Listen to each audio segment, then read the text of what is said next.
Okay, let's begin by installing the FastAPI library. We use pip for that. Pip install FastAPI standard. And now let's go to Visual Studio Code. And from here, we're going to create a new main.py file. And first, we're going to import the FastAPI library. So this is from FastAPI, import FastAPI. Now let's create a new instance of FastAPI. We're going to use app as the variable for that.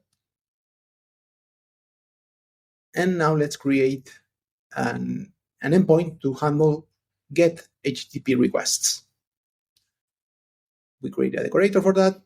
This is app.get, and we pass the path that will be /test. Now let's create the function that is going to handle these get requests. So this will be test. And we're going to return a JSON message.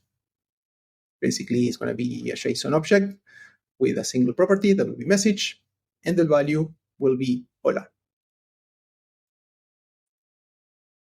Now let's run the service using FastAPI in dev mode. So this will be FastAPI dev main.py. And now let's run a request over the test endpoint. This will be basically a get HTTP request. So let's create a new request.